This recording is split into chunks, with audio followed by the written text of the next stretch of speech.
actually lives in Delhi. Does anybody know who Vicky Roy is? Okay, so Vicky Roy is basically a photographer. He was born into a very poor family. At the age of 8, he decided to run away from his house because he used to get beaten up by his parents and his relatives. So he decided to run away, and he landed up at the New Delhi railway station. There he used to work as a rag picker. So he would sell empty water bottles and collect 50 paisa and then buy one meal a day. What happened was that the New Delhi railway station was not a pleasant place. He used to get beaten up by the police, he used to get beaten up by fellow rag pickers. It was a very tough time, and it was a very tough life. But Vicky decided to stick on, decided that, you know what, I'm going to make this work. 2 years later, an NGO found him, and they offered him one meal a day, and they offered him a job of carrying tripods for cameramen. Now, when Vicky used to, carry these tripods for these cameramen, he became fascinated with the fact that you can tell an entire story through one image. He was not excited about photography. He was excited about the fact that you can tell so much with just one image. So Vicky decided pesting these photographers to teach them photography. None of them took any interest from Vicky. But 1 year later, this German photographer decided to teach him photography a bit by bit. Soon Vicky started learning photography, even though he didn't know English, even though he didn't know anything about photography. He started learning. He would then sell those water bottles and earn money and not buy food. He would buy a camera so he could rent it out and so he could take pictures.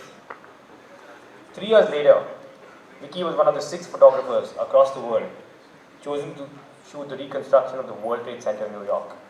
He was invited to have tea with the Queen and something like that. And this guy is one of the most successful and highest earning photographers of India. Why is the story of Vicky important? Because he's a guy who didn't chase money. He chased passion. And he chased passion relentlessly. And he got paid for it. Point number 8 is very important. It's very important to be stupid. I'll tell you an example of how I was stupid and it worked out for me. So when this Anuvanti was a big obstacle in my life, right? So I should write a lot of blogs about Anuvanti. Then somebody suggested I should write a book about Anuvanti. I was like, hey, that is so stupid. Why will I write a book about Anuvanti? And I don't even know how to write. So I googled how to write a book. It said you need 50,000 words to write a book. I was like, that's all the words I've ever written in my entire life combined. How am I going to write 50,000 words? But Anuvanti was such a strong motivation, I decided to give it a shot. So I started writing. And I actually managed to write 50,000 words. It had 10,000 spell checks, but I actually managed to print it out. I spiral bound it and sent it to the first publisher that showed up on Google. And a month later, they wrote back saying that we want to publish your book. And I was like, no wonder Chetan Bhagat gets published. If I can get published, everybody can get published. And shit, the book got published. It's called How I Braved Anuvanti and Co-founded a $1 billion company. It did really well. It sold 6 lakh copies. It was on the bestsellers list for a long time, for 2 years. Now it's on its 14th print, and Red Chillies is now making a film out of the book. And all of this happened because I was stupid, right? And I believe that stupidity could actually lead to something.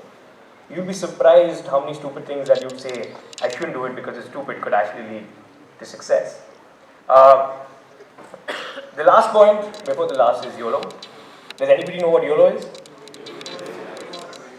But you realize that it actually means you only live once, because the next 50 years, everybody over here is going to be dead, or probably in 60 years. In the next 100 years, every living human being is going to be dead, save a few. That's it, that's the truth. Guys, all of us are going to be dead in 50 years, or 60 years max. We're all here for a short span of time. Every day, we move closer to death, nothing else. With just a ticking time bomb. We have this illusion that we're going to live forever. We're going to die. And we're going to die very soon. How old are all you guys? 21, 22? How fast has that time gone by? Like that? You'll be 45 and time would have gone by like that. You'll be 60 and time would have gone by like that. And suddenly you'll be like 70, 72 and time would have just vanished. That's how fast life moves. And you don't want to be sitting on your deathbed and the nurse comes up to you and says, you have any regrets?